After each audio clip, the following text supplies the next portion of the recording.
The cause of death for Mr. Gene Hackman, aged 95 years, is hypertensive and atherosclerotic cardiovascular disease, with Alzheimer's disease as a significant contributory factor. As we know, both individuals tested negative for carbon monoxide. City Fire conducted tests and deemed scene safe for deputies to conduct their investigation. The preliminary pacemaker interrogation results were released last week, and I'll let Dr. Giral touch more specifically on those results. The gas company New Mexico, they also did an analysis of the residence, and they found one minor leak in a single burner on the kitchen stove, which was 0.33% of room air, which was pretty minute and insignificant. The cause of death for Miss Betsy Arakawa, aged 65 years, is hantavirus pulmonary syndrome. The manner of death is natural. Autopsy examination and full-body postmortem CT demonstrated no findings of trauma internally or externally, with microscopic findings consistent with hantavirus pulmonary syndrome.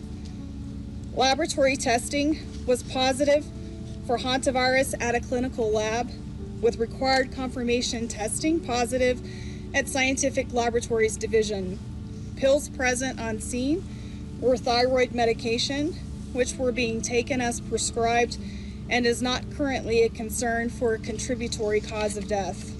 The cause of death for Mr. Gene Hackman, aged 95 years, is hypertensive and atherosclerotic cardiovascular disease, with Alzheimer's disease as a significant contributory factor. Autopsy examination and a full-body postmortem CT examination demonstrated no acute findings of internal or external trauma and showed severe heart disease, including multiple surgical procedures involving the heart, evidence of prior heart attacks, and severe changes of the kidneys due to chronic high blood pressure. Examination of the brain showed advanced Alzheimer's disease, as well as blood vessel changes in the brain secondary to chronic high blood pressure. Laboratory testing performed at Scientific Laboratories Division was negative for COVID-19, influenza, and other common respiratory viruses. Testing for hantavirus was negative. Testing for carbon monoxide was negative. Additionally, there were no autopsy findings concerning for hantavirus infection. I have been asked when death occurred for these individuals.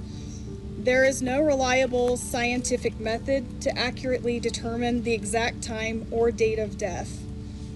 Mr. Hackman's initial pacemaker data revealed cardiac activity on February 17th. With subsequent pacemaker interrogation demonstrating an abnormal rhythm of atrial fibrillation on February 18th, which was the last record of heart activity. Based on this information, it is reasonable to conclude that Mr. Hackman probably died around February 18th. Just to repeat so that everyone could hear, the question was, do we believe that Mr. Hackman was able to live on his own and survive?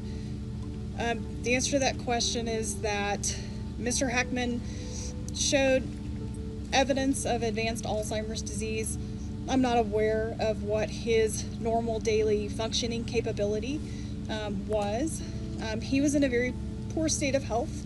He had significant heart disease, and I think ultimately that is what resulted in his death. I was able to look at fluid to determine if he was dehydrated, and I did not see evidence of dehydration. I did see evidence of very poor kidney function, and I think he died as a result of his heart disease and with Alzheimer's being that contributing factor.